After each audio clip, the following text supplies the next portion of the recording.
I found myself in Tokyo in the year 2043.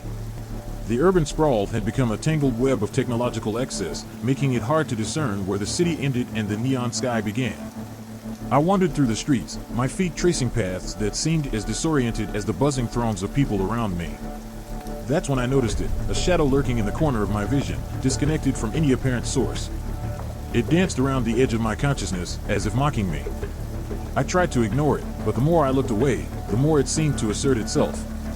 I decided to track the shadow, following its odd twists and turns through the bustling streets. It led me to an underground arcade, pulsing with the frantic movements of competitive gamers.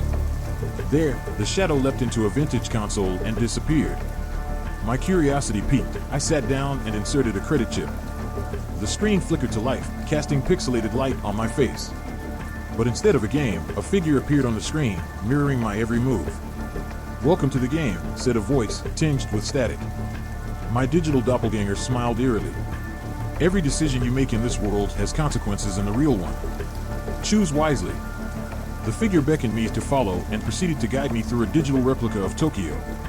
I navigated narrow alleys, ducking into shops and taking part in seemingly innocuous virtual activities. My counterpart mimicked every action, but its expressions grew darker and more sinister. As I continued to play, the real world began to distort. The line between reality and simulation blurred, and my consciousness seemed to splinter, torn between both worlds. My digital twin, now maliciously grinning, whispered into my ear, "Your life is now intertwined with the code." I tried to escape, to pull myself out of the machine, but it was too late.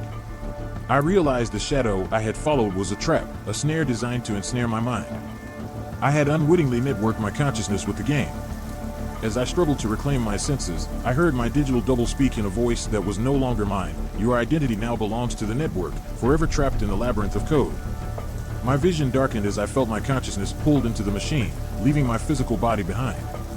I became a ghost in the machine, an eternal prisoner of the digital world.